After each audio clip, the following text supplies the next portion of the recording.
Graças a Deus. Irmãos, vamos ficar em pé. Eu quero ler um texto sagrado, Êxodo capítulo 16. À medida que eu for lendo, você vai estar acompanhando comigo e eu vou dizer, repete esse versículo, a igreja repete esse versículo, que são versículos chaves, amém? E toda a congregação dos filhos de Israel murmurou contra Moisés e contra Arão no deserto. Repita comigo, toda a congregação murmurou contra Moisés e contra Arão.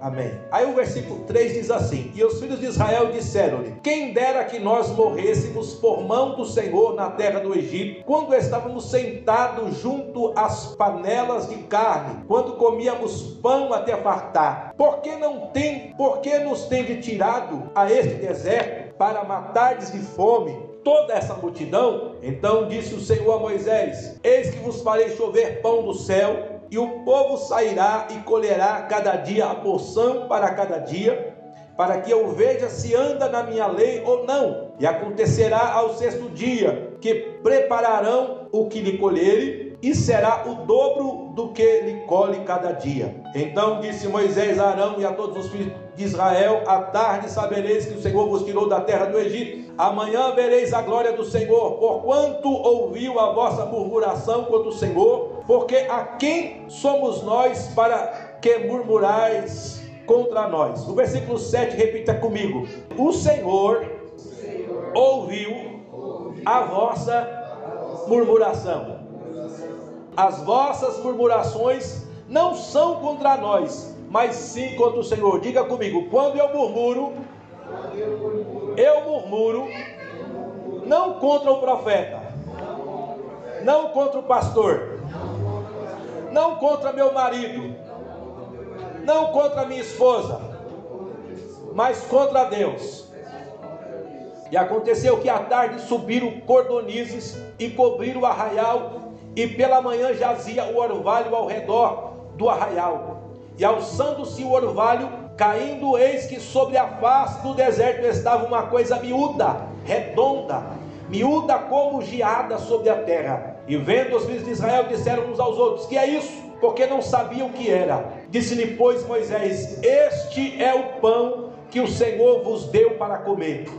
Cada um colheu tanto quanto podia comer. E disse-lhe mais Moisés: ninguém dele pode deixar para amanhã. Eles, porém, não deram ouvido a Moisés. Antes alguns deixaram dele para o dia seguinte. Aquele criou bicho e cheirava mal. Por isso indignou-se Moisés contra eles. E aconteceu que ao sexto dia colheram pão em dobro, 2 comes para cada um. Isto é o que o Senhor tem dito: amanhã é repouso, o sábado do Senhor. Tudo que sobejar, ponde em guarda até amanhã. E guardaram-no até amanhã, como Moisés tinha ordenado, e não cheirou mal, nem nele houve algum bicho.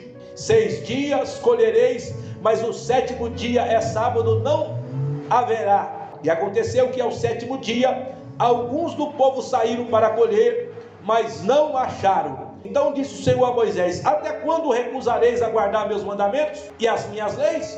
O versículo 35: e comeram os filhos de Israel maná 40 anos, até que entraram em terra habitada. Diga comigo: Deus sustentou Israel com pão do céu por 40 anos. Vamos orar ao Senhor. Deus Todo-Poderoso, eu quero te agradecer por este momento, poder falar a tua palavra mais uma vez. Eu preciso de ti para falar, sou insuficiente. Me ajuda, Espírito Santo. Pai querido, também ajuda a tua igreja, os meus irmãos, a compreender tua palavra. Pai querido, ser louvado aqui é a oração que eu faço em nome de Jesus. Amém. Pode sentar, queridos. Irmãos, nós estamos falando sobre tentação e hoje queremos falar sobre uma tentação que é forte na nossa vida. E essa tentação é forte mesmo. Que tentação que é essa, irmão? A tentação da murmuração, da reclamação, a tentação da fala. Irmãos, como nós somos tentados a falar coisas erradas, a reclamar, a não estar satisfeito, parece que fica atiçando, né, a nossa língua, né, para a gente soltar aquilo que não devia, falar aquilo que não devia. E o texto que nós lemos, depois, se você quiser, releia na sua casa. Eu sei que você já leu, mas a palavra de Deus precisa ser lida e relida, meditar nela dia e noite. E o que acontece, irmão? O texto diz que Israel estava no deserto e estava com fome, uma fome diferente, era uma fome de carne, amém? Tem gente que tem fome, e fome, irmão, para saciar a fome, o que serve para saciar a fome? Serve de tudo, né, irmão? Pão duro, pão mole, pão de ontem, fubá, arroz, tudo sacia a fome. Sim ou não, irmão? Sim, mas era uma fome específica. Era fome de carne. Não era aquela fome de eu tô com fome, preciso comer alguma coisa. Eu lembro que quando eu era menino, passava o dia inteiro empinando pipa. Minha mãe trabalhava e falava assim: os filhos maiores vai cuidar dos menores. Vocês acham que a gente cuidava, né? A gente ia pra rua empinar pipa. Quando chegava de tarde, aquela fome, aí tinha aquela panela de arroz frio, só que você tava com fome. Irmão, nós metia a mão assim, pegava aquele pedaço, parecia um doce assim, e comia gostoso, irmão. Mas era uma delícia. Mas o que fazia aquele arroz frio, duro, ficar gostoso, irmão? A fome, irmão. A fome faz isso com a gente. Só que essa fome aqui era fome de carne. Israel queria comer carne. E o versículo 3 do capítulo 16, ela diz assim: quem dera que nós morrêssemos na mão do Senhor na terra do Egito, quando estávamos junto às panelas de carne. Isso aqui é verdade ou mentira, irmão? Não vamos pensar assim de forma clara. Quem é que trabalha na cozinha aqui? A irmã trabalha na cozinha. Quantos mais trabalham na cozinha? Então, só quem senta na panela de carne aqui é quem? A irmã Marlene. E o resto? O resto não. Irmão, só quem senta na panela de carne é quem trabalha na cozinha, irmão. Será que todo mundo em Israel era cozinheiro? Trabalhava na panela da cozinha? Eles estão dizendo: nós sentávamos na panela de carne. Quem é que estava murmurando? Eram os cozinheiros. Só que os cozinheiros estavam espalhando aquela murmuração para o resto do povo. Quando nós estava lá, é verdade. Lembra que você comia carne? O outro nem comia, nem sentava na panela. Mas a murmuração fazia ele pensar que ele também sentava. Então eles queriam comer carne.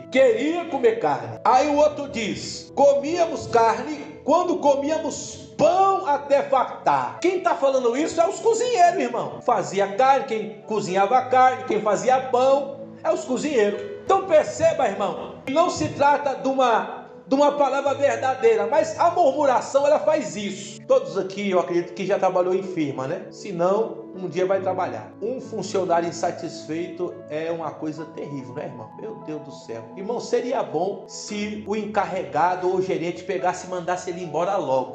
Eu tô insatisfeito. Irmão, é que a firma não faz isso, irmão, mas aquilo estraga o ambiente de um jeito, irmão. Por quê? Porque a murmuração, ele começa falando, irmão, o ambiente fica ruim, irmão, fica pesado. É ruim, irmão, é ruim estar em um ambiente que as pessoas estão insatisfeitas. Mas uma só pessoa consegue fazer isso tudo, sim ou não, irmãos? Sim. Aconteceu algo anos atrás, foi avisado que certo pastor ia assumir tal igreja. E hoje a época da tecnologia, né, irmão? Irmão, as pessoas não gostavam daquele pastor ali, uma meia dúzia de pessoas infernizaram a igreja e de repente o pastor presidente descobriu que a igreja ia sair se aquele pastor fosse assumir. Sabe o que o pastor fez? Cancelou. Já estava tudo certo que aquele pastor ia ser empossado, que ia assumir aquele lugar. O pastor regional teve que mudar.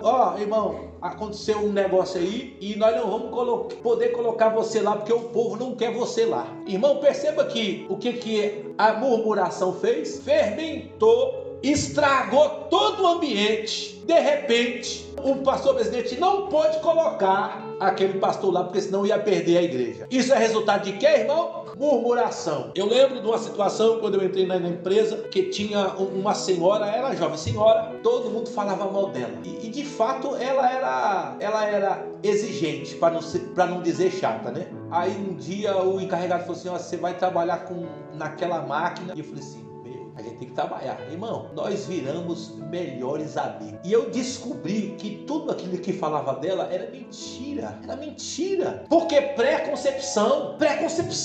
Você olha pra mim e vê, puxa vida, gostei desse bigode. Que bigode? Aí você não me dá tempo de me conhecer. Você não teve tempo de me conhecer e não se deu trabalho de me conhecer. Aí o que a gente fica, às vezes, inimigos sem nunca ter nada um contra o outro. Acontece isso, irmão? Sim ou não? Acontece. E o problema disso é a fala, a murmuração. A gente ouve uma coisa, ouve outra coisa e vai aceitando preconcepções, e isso é um mal terrível. Abre a sua Bíblia comigo, irmãos. Eu vou, a princípio, dar muitas referências até a gente chegar onde a gente precisa, amém? Abre a sua Bíblia comigo no livro de Tiago, capítulo 3, a partir do versículo 2 diz assim: porque todos tropeçamos em muitas coisas. Se alguém não tropeça em palavra, o tal varão é perfeito, poderoso para também refrear todo o corpo. Então, São Tiago está dizendo que se alguém não tropeça em palavra, diga comigo, todos nós falhamos em palavras. Irmãos, e é uma coisa terrível, porque a palavra, irmão, depois que ela saiu da boca, já era, irmão, é terrível. E a gente temos que tomar cuidado com o que sai da nossa boca. Versículo 3: ora, nós pomos freio na boca dos cavalos para que nos obedeça e conseguimos dirigir o seu corpo. Vede também que as naus ou os navios, sendo tão grandes, levado de impetuosos ventos, se vira com um pequeno leme para onde quer que a vontade daquele que o governa. Então, independente do tamanho do navio, o leme é bem pequeno que está lá atrás, ele faz todo o navio ir para onde ele quer. Assim é a língua. A língua direciona o nosso caminho. Diga comigo, aquilo que eu falo direciona a minha vida. Amém, irmãos? Irmãos, então se você diz para o seu filho, seu burro, seu idiota, demente, você está com raiva e começa a dizer essas palavras, aquilo vai entrando na mente do filho. Sim ou não, irmãos? Uma hora ele vai achar que ele é burro. Eu não consigo fazer nada mesmo, eu sou burro mesmo.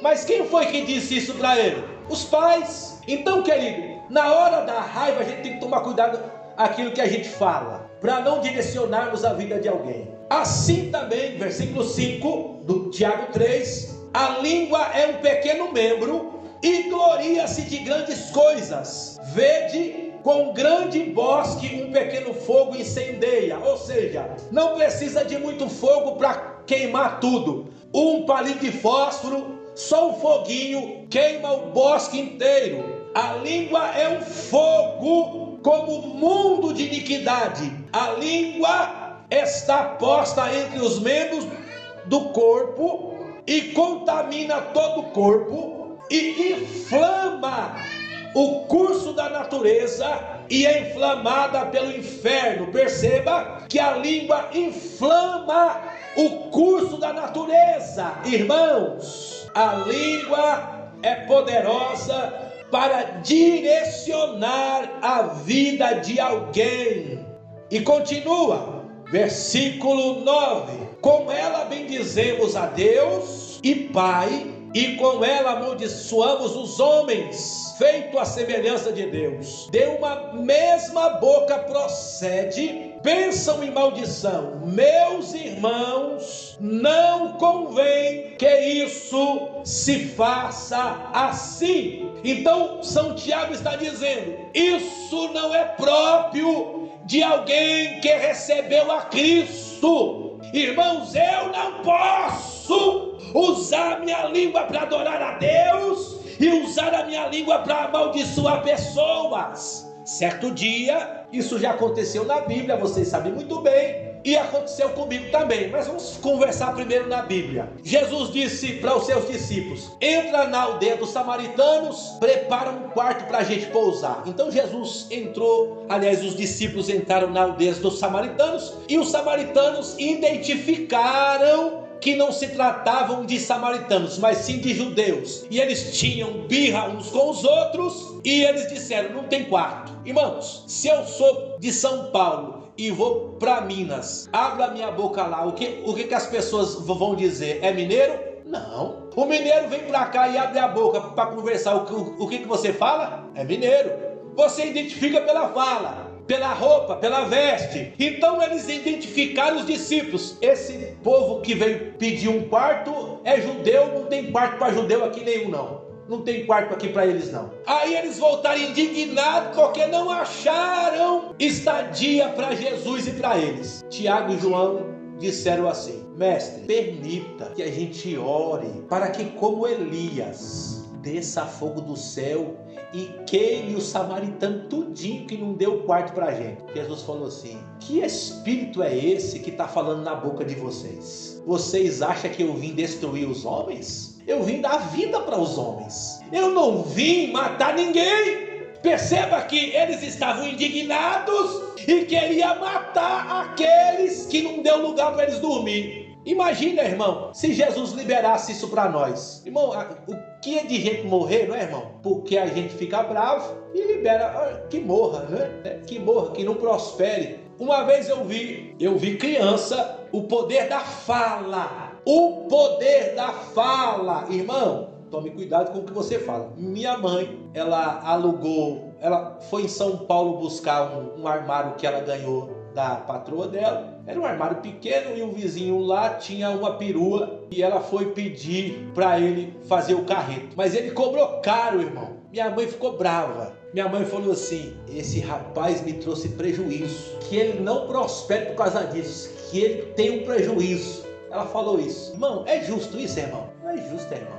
E a gente é menino, ouve essas coisas, viu, irmão? Não pensa que menino não vê, viu, irmão? Menino vê, irmão. E nós fomos, entramos na perua, tal, fomos lá, buscamos, colocamos tal, na volta. Irmão, o rapaz tinha um óculos de garrafa assim. Óculos de garrafa é barato ou caro? Não é barato não, né, irmão? Irmão, não quebrou o óculos dele, ele ficou bravo, viu, irmão? Porque o carreto que ele fez não pagava o óculos dele. Quebrou o óculos dele, ele ficou bravo, irmão. Olha, o prejuízo que eu tomei e tal e tal. Eu falei assim: minha mãe que fez isso. Foi ou não foi, irmão? Foi, irmão. Poder da fala. Irmão, aquilo que nós falamos tem poder. Tem poder, irmãos. Cuidado com o que você fala, cuidado com aquilo que você profetiza.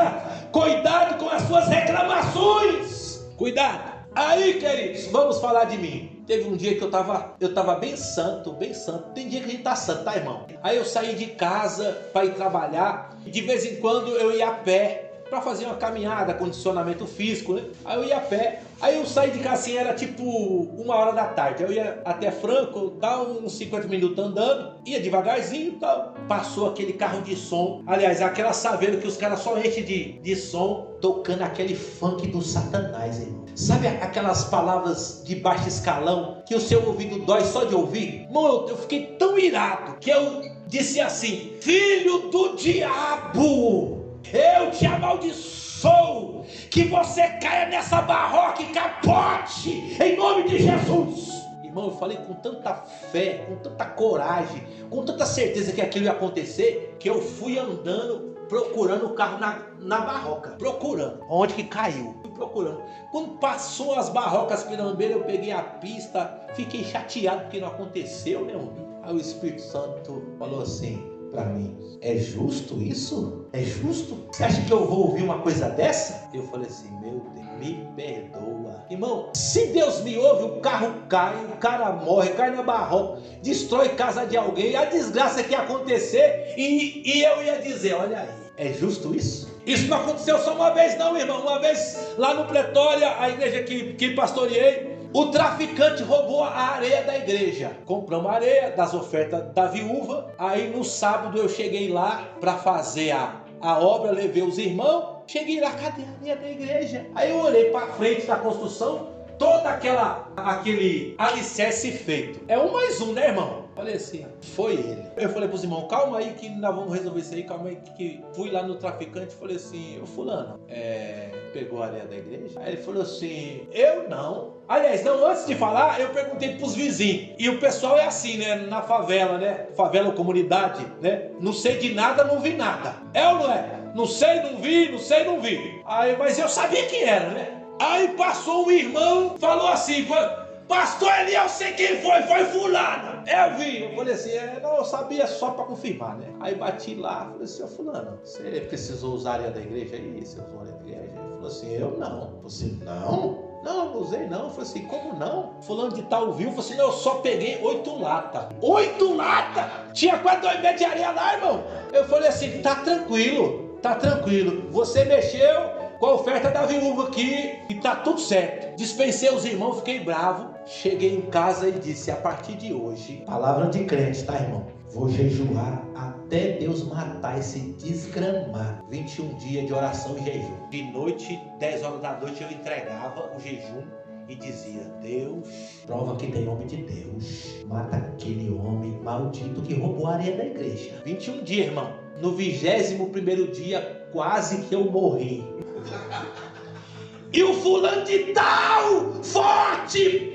Sabe por quê, irmão? Mano, Deus não vai ficar ouvindo essas suas palavras, não, irmão. Quem vai ser prejudicado é você, irmão. Irmão, aquela conversa de jejuar demais ficar doido, não é mentira não, meu irmão. Você tem que ter equilíbrio. Você tem que jejuar, jejue mesmo, porque a Bíblia diz, mas com equilíbrio, com equilíbrio. Irmão, eu fiquei doido, biruta da cabeça. Deu fraqueza, né? Me levaram pro hospital, não reconhecia ninguém, tava xarope. Aí o médico falou assim, ele tá drogado. Aí a minha esposa, não, mas você não usa droga não, você é crente, irmão, você é pastor, irmão. Você, eu canso de ver pastor aqui, bem louco aqui, irmão. E não é mentira não, tá, irmãos? Porque tem muitos pastores que se converteram e veio das drogas, sim ou não? Sim, de repente dá uma recaída e fica doido de um dia pro outro. Fizeram os exames lá e tal, e me deram injeção e tal, e quando foi lá para as 3, 4 horas da manhã, a minha mente voltou para si, e eu falei assim, não vou jejuar mais não, tá tudo certo, tá perdoado lá o fulano de tal. Irmão, e ele chegou a morrer mais pra frente, tá? Mas não foi porque eu orei, foi porque ele mexeu com o ímpio. Ele mexeu com o ímpio, aí o ímpio foi lá e matou ele. Irmãos, Deus não chamou a gente para jogar maldição nem desgraça na vida de ninguém, irmão. Deus não chamou a gente para jogar maldição e desgraça na vida de ninguém. Então São Tiago diz, capítulo 3, versículo 10. De uma mesma boca procede bênção e maldição. Meus irmãos, isso não convém. Que não se faça assim. Porventura deita alguma coisa, deita alguma fonte, um mesmo manancial, água doce e amargosa? Meus irmãos, pode uma figueira produzir azeitonas? Ou uma videira figos? Assim também não pode uma fonte de água salgada produzir água doce, ou água doce produzir água salgada. Queridos, então entenda que Deus deu para o homem uma coisa muito poderosa, a fala, a palavra. Se você abrir no livro de Provérbios capítulo 18, esse versículo eu quero que você leia. Provérbios 18, 20 e 21. Alguém lê? Amém. Olha, irmão, o que o provérbio está dizendo? Do fruto da boca cada um fartará o seu ventre. A nossa bênção está muito diretamente ligada com aquilo que falamos. O problema, irmãos, da maioria de nós é assim. Digamos que eu acorde em casa e não tem nada para comer. Não tem nada para comer, eu estou com fome. E eu estou angustiado porque a situação está difícil. Aí eu chego e digo assim, não fale isso. Vida desgraçada, não tem nada para comer, minha vida não melhora nunca, que desgraça, só pobreza, só miséria. O que eu estou dizendo? Eu estou confirmando que aquilo deve se perpetuar. Mas aí acontece uma coisa dentro de nós. Como que eu vou dizer que Deus está me abençoando se eu não estou vendo a bênção?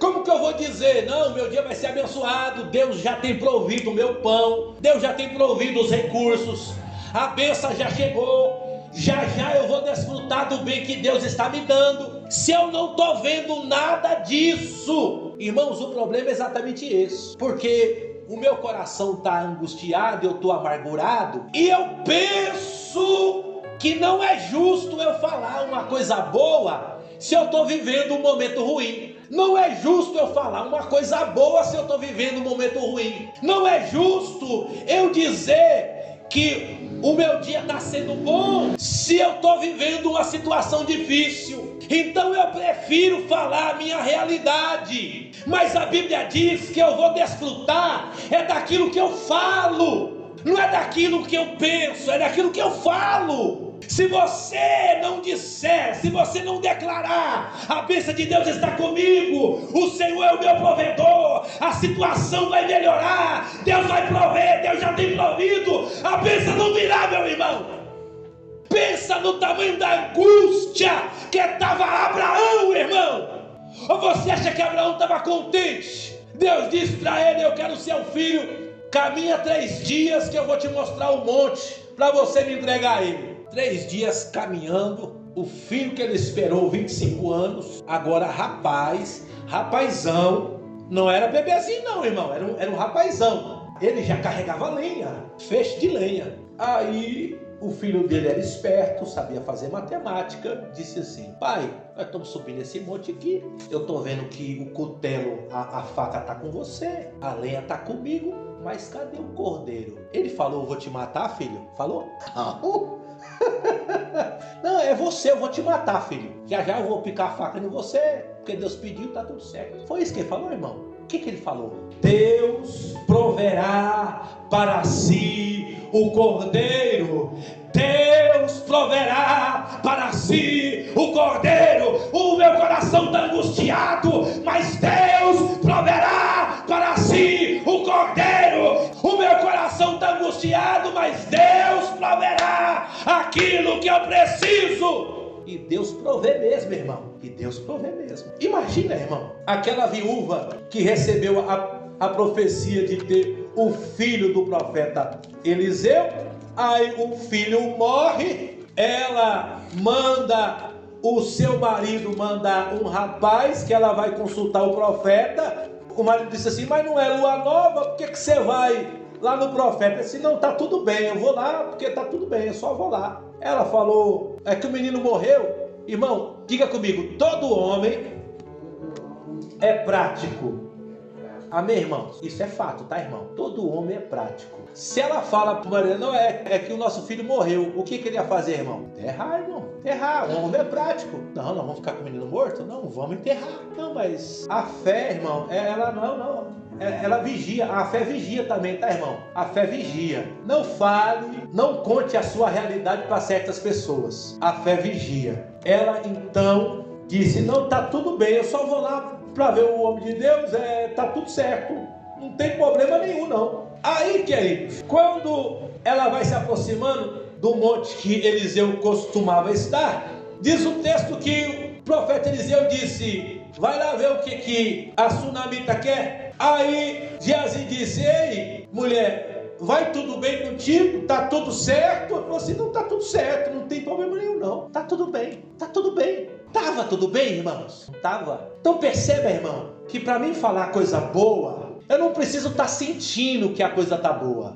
Eu não preciso estar vivendo a coisa boa. Mas eu preciso falar, a coisa está boa. Por quê? Porque Jesus está comigo. Eu tenho uma promessa de Deus sobre mim, a coisa está boa. Eu disse aqui uns dias atrás que eu ia dizer algo que aconteceu comigo e marcou a minha existência. Eu já disse aqui que não gosto de contar a minha vida, porque senão até as cadeiras choram. Então eu vou contando uns picados. A situação em casa era difícil, porque meu pai era alcoólatra, muito alcoólatra. Minha mãe sustentava a casa e nós víamos ficar tudo na rua, aquela coisa toda, e enfim. Só que meu pai não era só alcoólatra, ele também era violento, né? Alcoólatra era só um dos problemas, ele era muito violento. Mas aí eu tinha medo de virar mendigo. E eu, pequeno, criança, eu pensava, meu Deus, se minha mãe morrer, nós não vamos virar mendigo. Irmão, Satanás perturbando a minha mente. E aquele pensamento vinha na minha mente direto. Não deixa minha mãe morrer não, porque se ela morrer, não vai virar mendigo. Não demorou muito, minha mãe morreu. Não vou falar como, mas morreu. Não foi legal. Minha irmã mais velha era casada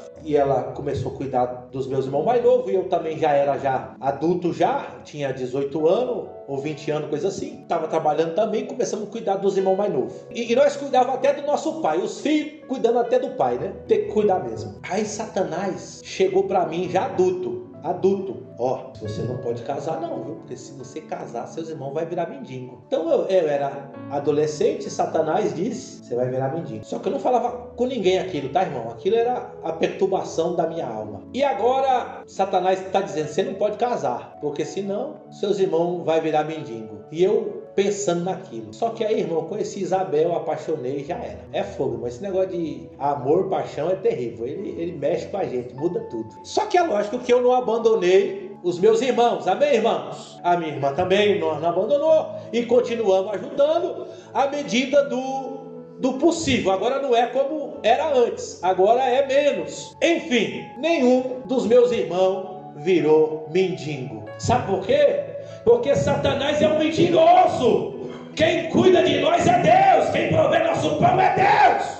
Sabe quem vira mendigo? Aquele que não quer trabalhar. Porque aquele que quer trabalhar, Deus abre porta, Deus provê. Aquele que aceita aquela condição de miséria, vira mendigo. Mas aquele que quer se mover, aquele que crê, esse pão é o pão que Deus me proveu.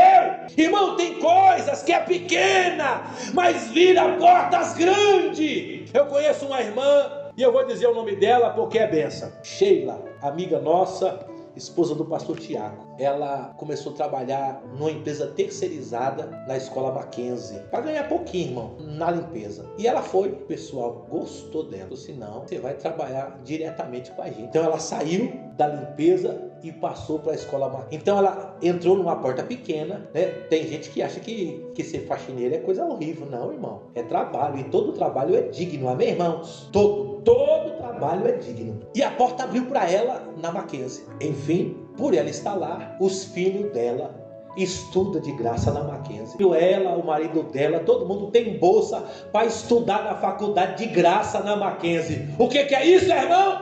Bênção! Porque aceitou uma pequena porta, que para os olhos de alguém era pequena. Mas Deus, dentro de uma porta pequena, abre portas grandes. Deus sempre faz isso, irmão. Não despreze o dia da pequena coisa, disse o profeta Zacarias. Não despreze o dia das coisas pequenas. É pequeno, mas vai ficar grande. É pequeno, mas vai crescer. É pequeno, mas quem conhece o futuro é Deus. Deus que conhece o futuro das nossas vidas. Então não despreze o dia das coisas pequenas. Não despreze. Aí o proverbista disse, do fruto da sua língua, capítulo 18 de Provérbios, versículo 20, do fruto da sua boca, a sua alma se fartará, dos renovos dos teus lábios se fartará, dos renovos dos seus lábios, a sua alma se fartará. Irmãos, renove a sua fala, renove a sua língua. Se você está falando coisas ruins, passe a falar coisas boas. Não caia na tentação de Satanás, fale coisas boas.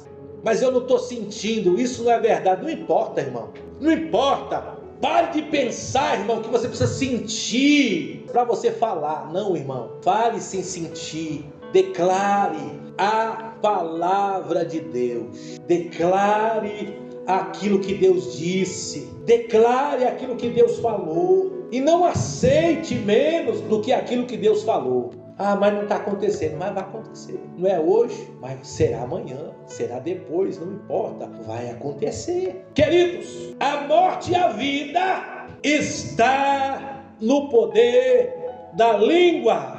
Irmão, olha só, a morte e a vida está no poder da língua. Morte e vida está naquilo que falamos. Isso não é coisa pequena, isso é coisa muito... Mais um texto ainda, alguém leia? Salmo 39, versículo 1. Isso aqui É importante, viu, irmãos? Salmo 39, versículo 1. Quem achou pode ler. Olha só, irmão, que coisa maravilhosa. Isso entra naquilo que São Tiago disse. Todos nós tropeçamos em muitas falas. Por mais que eu queira falar o certo sempre, o tempo todo, tem hora que a gente fala coisa errada. Sim ou não, irmão? Sai. É uma coisa incrível. É uma coisa incrível. Mas o salmista está dizendo: na frente do ímpio eu vou refrear a minha língua, eu vou guardar a minha boca, eu vou vigiar ao extremo na minha fala quando eu estiver perto do não crente. Por quê, irmão? Porque ele vai dizer assim: onde está seu Deus? Imagina você abre a boca e começa a falar as suas mazelas, as suas desgraças, os seus infortúnios, as suas lutas e provações. Aí o camarada olha assim: que Deus forte é o seu, né?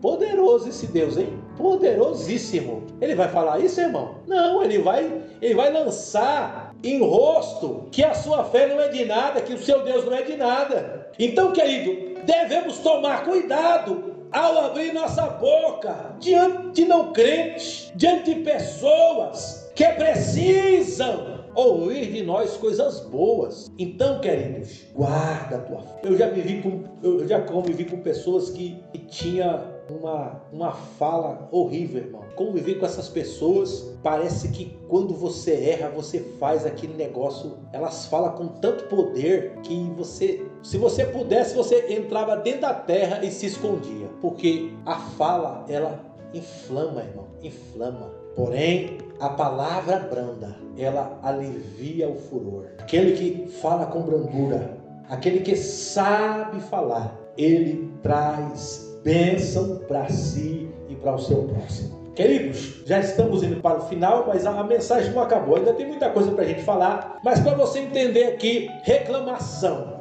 murmuração, que é o texto que lemos em Êxodo 16. O que é reclamação, o que é murmuração? Você sabe já, mas eu vou refrescar a sua memória. Quem reclama está dizendo: não estou satisfeito. Amém? Sim ou não? Sim. Quem reclama, irmão, está abrindo uma brecha para ingratidão. Agora vamos lá. Há níveis de reclamação, amém, irmãos? Há níveis de reclamação e tem reclamação que não é reclamação. Um exemplo: eu paguei R$100 para um rodízio para comer à vontade. E se eu não como à vontade, eu tenho que reclamar, sim ou não? É lógico, irmão. Então isso não é reclamação, isso é você buscar o seu direito, amém, irmão? Sim ou não? Sim. Agora eu fui convidado por alguém para ir para um churrasco e eu queria comer 10 quilos de carne, mas é lógico que a gente não consegue comer nem 1 quilo, tá? Isso é fato, é ciência. Mas eu só consegui comer 300 gramas e eu saio bravo. É justo isso, irmão? Não. Você foi convidado, chegou lá, tomou refrigerante, se alegrou, ouviu louvor, comeu 300 gramas de carne e saiu bravo? É justo isso? Queridos, então reclamação, ela abre uma brecha para a ingratidão. Diga comigo: pessoas ingratas abre uma brecha para que a alegria e a paz não entre o seu coração.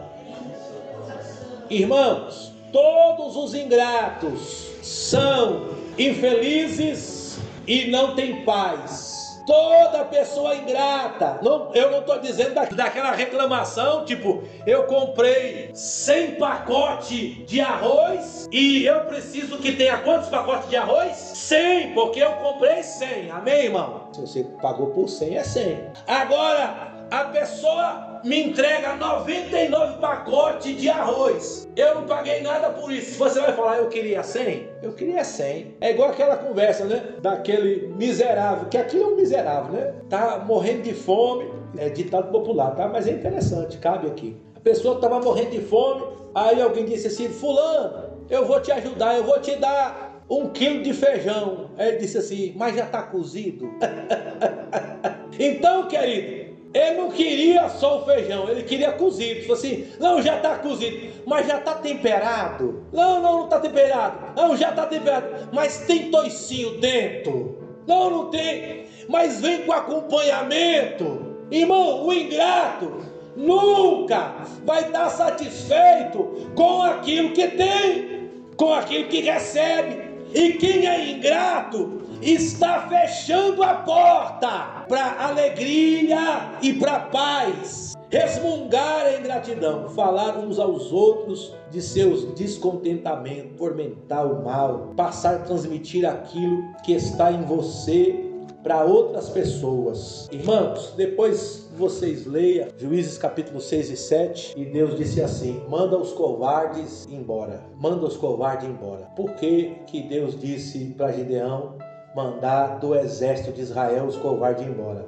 Depois leia e você vai entender. Amém, amados? Vamos encerrar aqui esta parte. Semana que vem vamos falar um pouco mais desse tema, a tentação da murmuração.